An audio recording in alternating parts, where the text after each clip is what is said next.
What is going on, homies? It's your boy Stumped back for another OPTC video, and in today's video we're breaking down the new treasure map that will be going live in literally about a day's time from this particular video, or less than a day's time.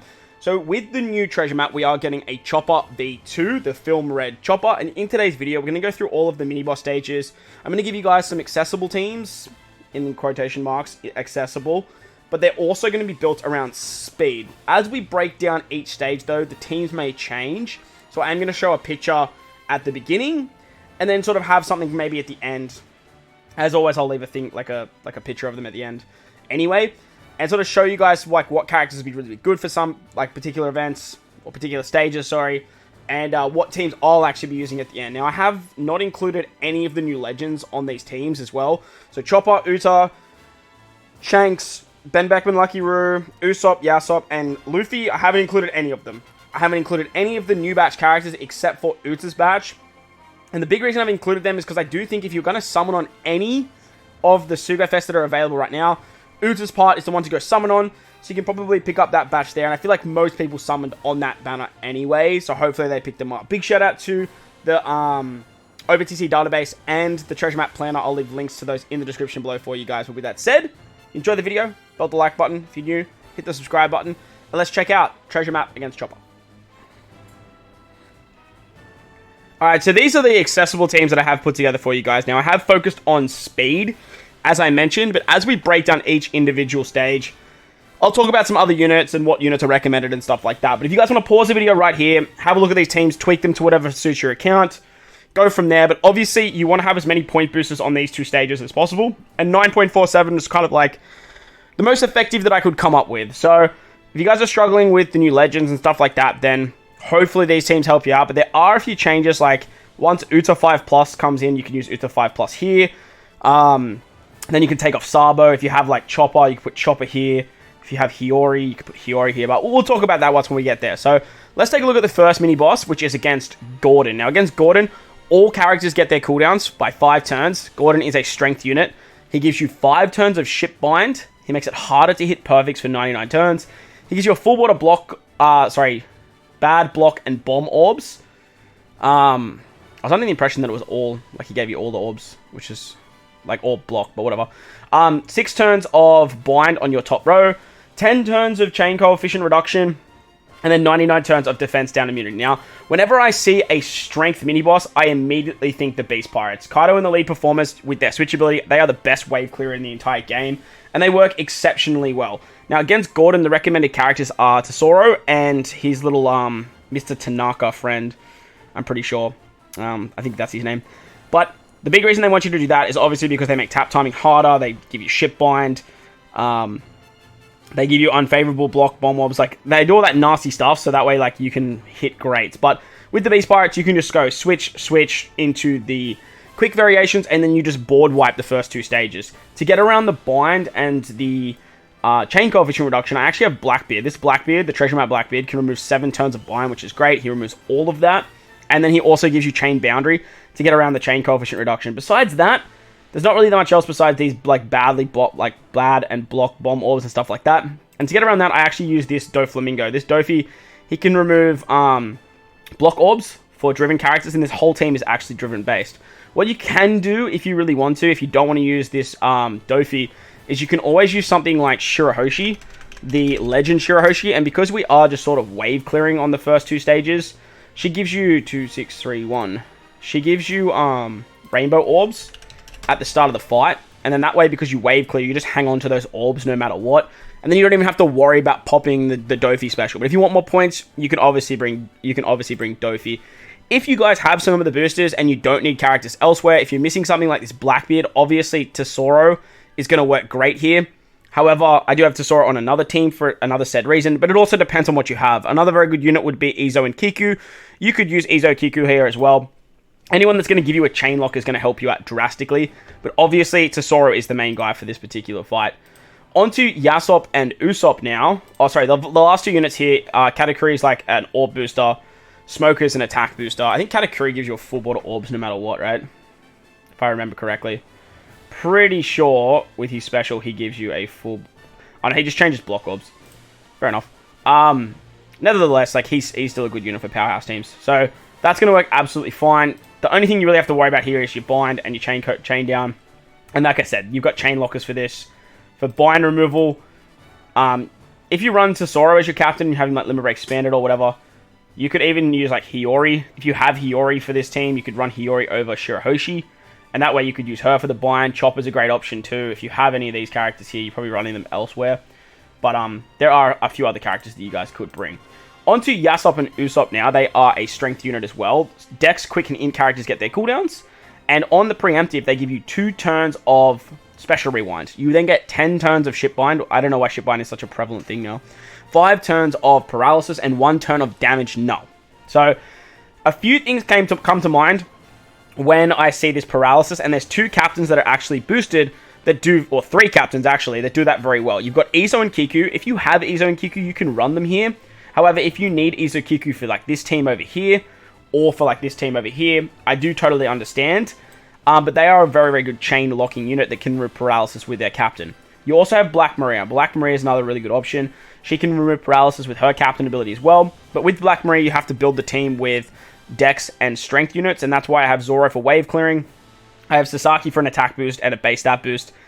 And that way you trigger all of the effects that you need for Black Maria. So if you have Black Maria, I'd highly recommend running double Black Maria here. That would definitely be the best option. And then using Izo Kiku elsewhere. You could even put Izo and Kiku on this particular team over here as your chain locker, like this. But if you need to, like I said, you could also put her Izo Kiku over here. You could put them over here as well. So that's a very, very good shout for you as well. The other unit is this girl right here. You have Uta. She also removes paralysis. It's another very good option for you guys. And then you can build out a Cerebral and a Striker team. But like I said, I tried to not include these legends, as like I said, these are accessible teams for people that just did not manage to pull the legends, but picked up the rare recruits here and there, you know? So that's always fun. Why did Dofi end up there? Go away, Dofi. So yeah, that's the team there. The big thing to get around here, not only the paralysis, is the 2 turns of special reverse and the 1 turn of damage null. The easiest character to do this is Carrot. She's not boosted, obviously, but as long as you have her either Limit Break expanded, or, I don't know why I put that support on, I put the wrong support, wait a second. Or if you have something like Brûlé, you can easily use Brûlé. Another really good option is Mistims. You could use Mistims because you actually get paralyzed. So that'll give you cooldowns as well. And then you can use Carrot to not only get around the 2-turn special rewind, because she obviously has the immunity to 2 turns for special rewind, or she completely restores it, sorry. And then she gets the 3 turns from Mistims or the 2 turns from Brûlé, whatever you guys want to use there. She becomes your captain, and then she's going to allow you to get through this damage null as well. She gives you the 2 turns of cooldown. You can then use Sasaki for an attack boost. She gives you an orb boost. You then have a chain lock with Izo and Kiku as well, and it all works out pretty hunky-dory there. But like I said, you do have a lot of options here. Obviously, Carrot is not a Cerebral Striker, so if you are using Uta, you sort of have to think of another way around that damage null. But Carrot, she's just your girl here. Obviously, Zoro's not boosted as well, but like I said, these teams are built around speed. And if you guys don't want to do speed teams, obviously with Kaido and the lead performers, you could just replace them with something like Izo and Kiku as your captain. Or you can replace them with another very good quick captain, where Zoro you don't even need here. He's literally just here to wave clear the first 2 stages. Remember, these like mini-boss stages aren't all that crucial. It's all about getting to the final stage and actually utilizing these particular teams here to guarantee you those higher points. Onto Lucky Roo and Ben Beckman now. For this particular fight, they recommend that you use Shanks, and basically Shanks' batch, besides obviously Ben Beckman and Lucky Roo themselves. They want you to use the free-to-play Uta, they want you to use Bluno, Kobe, and Gordon. However, Uta is such a high point booster, I've had to include it over on the other teams. So we have another way of getting around this. Strength, Quick, and Psy characters get their cooldowns. Ben Beckman and Lucky Roo start as a Quick unit, but then they turn into any color that's not Strength. So as you can see, they want you to use Shanks here, activate the super type to turn them into a Strength unit. They give you a full border block obs, 5 turns of damage reduction, 8 turns of despair, which will go down to 5 after your sockets, 5 turns of a chain coefficient attack down. So if you're below a 3 times chain, you get 90% attack down, which is so hefty. And then there's 5 turns of resilience, plus you cannot delay. So there's a lot going on this stage. However, there is one man that can do it better than my boy Shanks, and that is this guy right here. Level Limit Break 5 Bullet. If not Level Limit Break 5, just Bullet himself. He's rainbow damage, so it doesn't matter what character the enemy turns into. Bullet is going to hit them very hard. Plus, he does end of turn damage, so he can get around the resilience that way. The next really good character here is Page 1. Page 1 can remove both the damage reduction and the despair by 5 turns each. So if you have this Page 1, you can just activate Page 1, and then you just remove those 2 nasty effects. That way you're only popping 2 specials here, and you're pretty much good to go. Daifuku is a really good wave clearer, but if you guys don't like those wave clearing strats, you guys don't need Daifuku here. You can just put another point booster on the team. Whatever you guys have in your box that will fit the slots. Like anything from the 1.25s will work great. That's ideally what you want to target. Tesoro, he's great because he is a chain locker here. So you want to bring someone that can increase your chain. And then you obviously want to get someone that can get around the block orbs. So for this team, I have Shiki to get around block orbs. He's also an orb booster, which is awesome. Tesoro is going to be the chain locker. Actually, you don't give an orb buff to Bullet, which is a little bit annoying. What you can do with this Bullet though, and this is what I'm actually doing with my team, if you're around and you have this Bonavista support, that'll get through the block orbs for you, and then you can just use a different character to give you a better orb buff here, and that way you can just do more damage. Or you could even use Sabo, super type Sabo here. That would be a really, really good shout, so that way you can actually get color affinity for this particular team. And Bullet obviously being rainbow color affinity means he's going to be hitting very, very hard. So that's actually going to work quite nicely. I don't see Bullet having too many issues. If you have a friend level limit break 5, Bullet's an attack booster as well, so that works out really, really hunky-dory. So very, very good unit for this fight, and Bullet stays winning. On to Shanks now. Shanks is an interesting one. Shanks is a strength unit, the Shanks we all wanted. God damn, don't even start me. He does a lot. He gives you 4 turns of Special Rewind on your top row, 99 turns of normal attacks only, 6 turns of Threshold, 6 turns of Rainbow Shield, 7 turns of defense up at a 30,000 defense up. You're just not hurting this guy. You're just not touching him. And then you have 99 turns of delay. So, beautiful thing is, you can actually set the defense to 0 here, because he's not immune to that, which is awesome. But your captains get 4 turns of Special Reverse, plus you need to get around 6 turns of damage reduction and Threshold. Easiest way to do that is just run Dogstorm. Dogstorm and Cat Viper, the combination of these 2 units is so damn powerful when it comes to those really nasty damage reduction effects, because you just bypass it. You just don't even have to worry about it. Plus, your captain gets 4 turns of Special Rewind on the final stage, and with Neko and Inu, whether you run Cat or Dog, they give themselves 5 turns. Where is it? They give themselves 5 turns of cooldowns once you hit stage 3. So that's automatically going to get around it. Unfortunately, your Free Spirits, Shooters, and Cerebral characters get cooldowns, and Neko and Inu aren't either. But if you have Cat Viper as your captain, I would run Cat Viper. If you have Cat Viper, you can use Cat Viper as your captain, and then you can run this Dogstorm on the team. If you have Dogstorm and you have this Cat Viper, you can run this Cat Viper on the team. If you don't have these Treasure Map Rare Recruits, which I do understand because they're Treasure Map Rare Recruits, you can use the Legends. The idea here is to use Cat Viper so you can use the super types of Dogstorm on the first and second turn for just wave clearing shenanigans. But obviously, this is going to get you more points, and this is what I would highly recommend. The next part of this fight, literally, that covers, everything. That's covered, that's covered, that's covered. All we need to worry about now is the defense up. Now, to get around that, I have Carrot and Wanda. Carrot and Wanda are so good because they're going to give 3 turns of cooldowns as well. They're a cerebral character, so they get their cooldowns. And that's also going to help out with that special reverse on your captains, because Neko and Inu, they don't get their cooldowns. So just be mindful of that. However, I do understand Carrot and Wanda is a treasure map legend. So if you don't have Carrot and Wanda, you have something like Hyoguru, who can remove 6 turns of defense up. And then you have the local sea monster, who's also an orb booster for your quick units, as well as removing defense up. This Cat Viper is also a attack booster, which is kind of fun. And then you have the attack boosting of Dogstorm as well, so there's also that option for you guys as well. But if you have Carrot and Wanda, you really don't need these 2 units. You can just replace them with anything you like, maybe a color affinity booster, maybe a chain locker or a chain booster or something else for your team that is going to provide you a little bit more damage for those later end fights. But Neko and Inu combination is just going to stay winning here. On to the final fight now against Uta.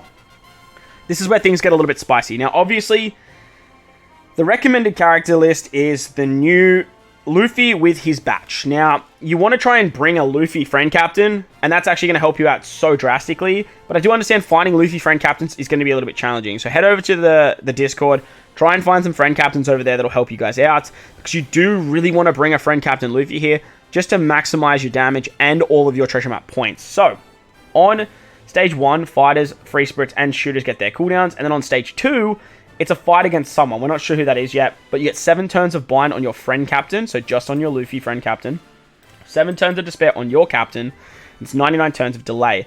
On the final stage against Uta, she is an int unit, and she gives you 3 turns of special rewinds, 10 turns of special bind on your captains, 1 turn of only hitting with 4 units, 5 turns of threshold damage reduction, 99 turns of normal attacks only, and defense down immunity. So she does quite a lot of things. Now, like I mentioned, I've sort of tried to ignore Uta and Yasop and Usopp and Shanks, and obviously we are bringing a friend captain Luffy, but I've tried to ignore those particular characters. So we are going with this Monkey D. Luffy as our captain. This Monkey D. Luffy is so freaking good. Like, I wanted to see more of like these types of characters with this celebration, but unfortunately they just gave us one and the free-to-play Uta. So it is what it is. But he is an int captain, and that's what makes him so good. Plus, he's just a rainbow 3.75 times attack boost. He's a free spirit. He hybrids very well with this Luffy, and this Luffy is going to be all your damage output on the final stage. On Uta, on stage 2, you basically just want to get around 7 turns of bind and despair, which will obviously go down to 4 turns with sockets. So the free-to-play Uta is so good for this because she has double special activation. She can remove 2 turns of bind, 2 turns of despair, and then she sets defense to 0 and gives you a conditional boost. And that way, you're going to have plenty of damage to actually take care of this particular stage here. Now, what you can do as well, because you get special binded on this final stage, you can actually pop this Luffy as well for an attack and an orb boost and to get some cooldowns as well. Not that it's going to matter too much with cooldowns because everyone gets them, but he's going to be an attack and an orb booster for you as well, which is very, very nice. On the final stage, though, you do get 3 turns of special rewind, 10 turns of special bind on your captain. You can only attack with 4 units, 5 turns of threshold, and it's a bunch of really annoying things. So what you want to do is, on the final stage, you will be special blinded, and you'll cop all those cooldowns. Luffy, with his super class, will actually give you 2 turns of cooldowns, which is going to be great because it'll just bring everyone down a little bit. What you really want to do here on this particular stage is you really want to have some sort of cooldown reducer for your Sanji. I mean, you probably could put one on Brook, but I really don't think there is one on Brook. I mean, you could use this Mihawk if you have this Mihawk. You could use Mr. 3 if you have this Mr. 3. But on Sanji, you have a lot of options as well. You have Pudding, you have Sora. So you really just want one of these characters to have some sort of cooldown reduction with a support. Because with Nami, she gives herself 3 turns of special rewinds. And then you can pick a character to get 2 turns of cooldown. Now, Nami's not boosted under this Usopp, but it really doesn't matter. Because once you use Nami's special, it's going to give Luffy maximum cooldowns and remove his special bind. So Nami, you can give the cooldowns to either Brook or Sanji, depending on which one doesn't have the cooldown effect. That way, like ideally say you gave it to Brook, Brook's going to go down to max special, Luffy's going to activate his captain ability, and then you can pop his special for an attack boost. Then you can use Brook to get around the threshold. It automatically gives Luffy his special back. You pop Luffy, you get your orb boost. Then you can use Sanji. Sanji is pretty much not providing anything for this particular fight, except for a base stat boost for your int characters. And then what that's going to do is it's going to trigger Luffy once again. You can activate Luffy for the 3rd time, get a full board of orbs, increase the attack boost to 3.5 and the orb boost to 3 times, and Bob's your uncle, you're going to have so much damage here. Now remember, you can only tap with 4 units, okay? So it doesn't even matter that Nami's not boosted, because you're not going to be hitting with her on the final stage. You basically can just go like Sanji, Uta, Luffy, like, or however you really want to do it. As long as you're hitting with this Luffy last, you're going to be hitting for a lot of damage, like a lot of damage. Ideally, if you have something like the VV support for this Brook, here, this one, you're going to get color affinity for this Luffy as well. So that's the ideal setup that I would sort of run for this. However, I do understand if people don't have this VV, because this VV obviously is a treasure map rare recruit that has not come back. And unfortunately, Nami doesn't have a color affinity booster either. I mean, you could run Red Leg Zeph here, actually. Red Leg Zeph is actually going to do more damage, so I take it back. This actual setup is going to do more, damage. So that's the best setup, because look, like this color affinities for fighters, which this Luffy is. So that's actually going to be way better for you guys. So if you can put this together, like, that would be great. But like I said, as long as you got one turn of cooldown on either of these 2 units, Nami can give the cooldowns to the other unit. So it's going to work out pretty hunky-dory. 9.47. times points is great, but I'm not sure how long this team's going to last for. I imagine it will go well, but like finding these Luffy friend captains may be a little bit challenging for you. Obviously, you're going to need Luffy friend captains for the Chopper intrusion as well, which is a little bit frustrating, but look, it is what it is. You could also do the strat where you just ignore the invasion. If you are struggling with Luffy friend captains, like really, really struggling, you could always skip the invasion, get to the end, and then just sort of rely on like getting those to those higher nabs quicker. Especially if you're getting like a lot of good stamina drops. But ideally, if you are more free to play, you want to be taking on both of these fights just so you can maximize all of your gains. Now against Chopper, he is the intrusion fight. Free Spirits, Cerebrals, and Powerhouse characters get their cooldowns, and Chopper is an int-based character. On stage 2, it's very annoying because a lot happens. You get a full board of empty slots, 4 turns of paralysis, 3 turns of a 1 times quick orb barrier, and then 99 turns of delay immunity. Once Chopper dies, he comes back and heals your team for 100% of your HP, and then gives you 6 turns of no healing. So he comes back for the final stage. It's not like you have to fight him again or anything like that. He just comes back, he gives you a full heal, and then he reduces your healing by 6 turns. What you can do here is you can actually use the Whitebeard ship for more HP, because you get 100% heal anyway. It's going to work out very, very nicely in that regard. So that way you can just have more HP for the final stage. And you'll understand why you need that in a second. On the preemptive of the final stage against Chopper, you get 6 turns of attack down, 90% attack down, which is annoying. There's 99 turns of normal attacks only, 6 turns of despair after the sockets. You get all your buffs wiped, 5 turns of defense up, and there's 99 turns of delay immunity. If you use an attack boost, orb boost, or affinity boost, they clear all your buffs and give you a 40% HP cut. And then once Chopper dies, he does 50,000 damage. So there's a lot going on here. Now, we are under the assumption that this only happens once. That is the assumption, because if it happens more than once, it literally makes the new Luffy null and void. And obviously this treasure map is built for this Luffy, so it doesn't make any sense if it would trigger more than once. But we'll have to wait and see with the playthrough video. And the team I put together is under the assumption that this only triggers one time. That is the assumption, because if it triggered every single time you activated the new Snake Man Luffy, this would trigger, right? Which would be very annoying. So the whole idea here is you want to cop it at least once, get the 40% HP cut, and then manage to tank this 50,000 damage. Now, that's why the Whitebeard ship is going to be so good, because it's going to give you a lot more HP. The Whale Shark ship's also a very, very good option, because it gives you an extra 10,000 HP as well. Remember, this Snake Man does not give you any damage reduction. He does not give you... Oh, that's his special. He does not give you any HP. He doesn't give you any healing, so be very careful when you are building your team. But once again, you have this Goat Luffy, this Film Red Goat Luffy. He gives 1.3 Rainbow HP, 3.75 times attack, which is very, very good. He's also an attack and an orb booster. So once we hit the final stage, we can actually use his special, which is great. However, we do have to talk about stage 2 first. Now, you get a full board of empty orbs on stage 2, and that's where the support of 20th anniversary Usopp is amazing, because she's going to give you a full board of orbs. We have Uta on this team, so Uta is going to get a quick orb, and then Uta can basically break this barrier for you, and you can do a lot of damage. You do need to get around paralysis though, which is a little bit annoying. If you have this Robin with Mr. 1 support, you can easily use that to get around the paralysis, because it's exactly 4 turns. Robin is then going to set defense to 0, which is awesome, as well as give you a conditional boost because we have an int-based captain. You can also use Luffy before that. Luffy will give you an attack boost. Robin will then automatically give Luffy all his cooldowns.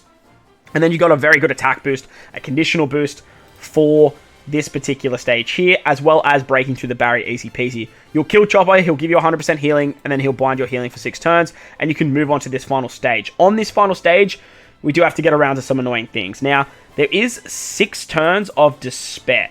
Now, this is going to be a little bit interesting in the early stages, because this Uta, she only removes 4 turns of despair, which is a little bit how you're going. However, if you really want to, you could easily take off this Robin. You could put on this Nami, even though Nami's not getting boosted onto this Luffy. Nami could remove the paralysis, and then what you can do is you can actually use this Robin on Uta. So that way Uta becomes 6 turns of despair removal, which is very, very nice, right? However, the Robin is obviously boosted under this Luffy, so that's actually going to work a little bit better. Sanji also removes 5 turns of attack down, so if you combine Sanji with Uta, you can get rid of all the attack down, which is great. Unfortunately, you can set defense to 0 as well, so Uta's great, so she can actually get around this particular annoying debuff as well. So this Uta here is amazing. Once you get 5 plus Uta though, like 5 plus Uta is literally going to do exactly what the Robin did, and then if you have Robin and Mr. 1, you can use Robin and Mr. 1 there, and then you actually don't need this Sabo. So Sabo is another option to get more despair removal because of this particular Koala support. However, you could easily use Chopper here. Chopper's a really good option. He completely removes despair. He gives you a heal because what you actually need to do first is you need to get rid of this annoying debuff. So on the very first turn, you're going to activate this Luffy special. This Luffy special will give you an attack and an orb boost, and that is going to trigger the interrupt. The interrupt is going to trigger, and you're going to cop a 40% HP cut. After you've done that, only after you've done that, is when you're going to activate your Uta special, whether it be this Uta with this Robin to set the defense to 0, to get the conditional boost, and to remove the despair. Then you can use this Luffy. Why is this not going away? Can you go away, please? Why is it not going away? Wait. Excuse me. Well, there's meant to be a Luffy there. You activate Luffy. Why is it there? It's really annoying me now. Nope, it's still there. Okay, whatever. Then you activate Luffy. Luffy's going to be your attack booster. Then you can activate Sanji. Sanji will get rid of the rest of the attack down. And then you can activate Luffy once again to be your orb booster. However, you're not going to be able to activate Luffy again unless you have something like Chopper on the team, because Chopper will then obviously remove some despair. He'll give you the healing, and that way you can get the full border orbs. But there is no sort of orb shenanigans on this particular stage there, so it's not that big of a deal too much on that final stage. But if you can bring another Straw Hat, if you have Robin, like, oh, you can't use that Robin actually because of like this Robin. Once you get the 5+ Uta though, you definitely can. So in the early stages, it's going to be nice and easy. So ideally, if you have the team looking very much like this, or if you have Chopper on the team, you're basically going to be able to use this Luffy that you actually can't see now. This one here. You can use this Luffy first, get rid of the interrupt. Then you can use the Uta 5+ to remove all the despair and the attack down and set the defense to 0, get the conditional boost. Sanji then can remove the rest. Oh, sorry, then you're going to use this Luffy, to get the attack boost. Sanji will then get rid of the attack down. Luffy once again for the orbs. And then you could use, like, Robin. I don't think you can activate Robin, now that I'm really thinking about it. You might have to use, like, Robin before double jumbo. But either way, like, it's going to work fine. But if this Uta would go away, it's actually really doing my head in. So I do apologize about me being a bit frantic. It should work very, very nicely and should do fairly well. So that's the accessible teams right there for you guys. Like, why is it there? Oh, look, it's gone. Hang on, it's gone. No, what? Now it's back. No. Okay, cool. There we go. We made it. We made it, team. We made it. So yeah, so that's the accessible teams. That's how they look, right? Like that. Like I said, you have this Mr. 1 support here as well. For more paralysis removal. So you guys have a bunch of different options there as well. Now, you do need damage reduction, so I do have the Brook support on Sanji. The Brook support is going to give you 60% damage reduction, and then hopefully that's going to be enough to actually tank this particular death hit as well. So I imagine with boosts and stuff like that, you'll have a lot of HP and you should be absolutely hunky-dory. But that's the accessible teams that I have put together for you guys.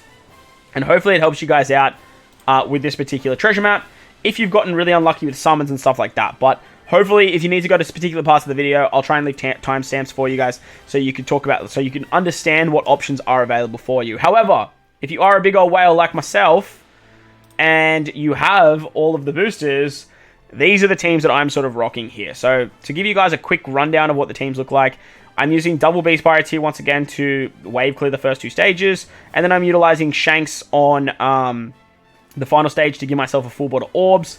I get the color affinity, the chain boost, and then with the supports I get around the bind because it's only 3 turns after sockets. And then because my Shanks is Super 10 on level 5, I'm just going to go Uta, Shanks, done. And then I have Uta for more damage later. I'm pretty much in very, very good stead from there on in. Next we've got Usopp and Yasop. Again, I'm using Black Maria strats. The paralysis is just too good. We then have Sasaki and Who's Who. With Carrot, you can obviously get the cooldowns. And then I have Zoro for wave clearing. If you guys just tap through, Carrot's actually going to get her cooldowns regardless. You don't actually need the Brûlé support. But obviously this is a speed-based team, so we're using the Zoro. On Beckman and Lucky Roo, I'm also using Bullet. I'm also using Page 1. I have the Bonavista support for the block orbs. I'm going to use Izo Kiku to wave clear stage 2, carry the chain lock into the final stage. Shiki is a very good wave clearer for stage 1. That's literally all he's there for. And then Sabo is just there for more damage later on down the line when I actually need it with Bullet. Now, Bullet, the idea is to go Bullet, Page 1, and just kill because I have the chain lock, I have the attack boost, and then I'm pretty much hunky-dory from there. You can also use, I think Ulti's an orb booster. You can use the Ulti support on Page 1 as well for more damage later on. And that should work absolutely fine too. On Shanks, I'm using the Cat Viper strats, the Cat Dog strats, sorry. Utilizing Dog Storm as my captain with Cat Viper as a sub. Carrot and Wonder for the defense down. Hiyori's going to give me Wano orbs. I'm going to hold on to them, thank you to the super types here. And then I have a chain boundary when I need it with Ben Beckman and Lucky Roo. They're also going to increase Cat and Wonder's orb boost as well. With this, like, you're going to get the cooldowns. You have the attack boosts, you have an orb boost, chain boundary. All you're missing here is color affinity, but you can easily add that later. Finally, against Uta and Chopper, I have just the full boosted team. As you guys can see there, like, not much to it. Double Luffy with the Straw Hats, and then Usopp and Yasop as a sub. So, it's going to wrap up the video. I hope you guys enjoyed this one. Hopefully it helps you guys out with this treasure map. Let me know in the comment section below if you guys need any more assistance or have any questions about some of the teams. And let me know what you guys are running down there as well. But most importantly, don't forget to bell a like on the video. Hit the big red subscribe button if you haven't done so already. Most importantly, enjoy the rest of your day. As always, homies, I thank you for watching, and I'll catch you all in the next one. Eats!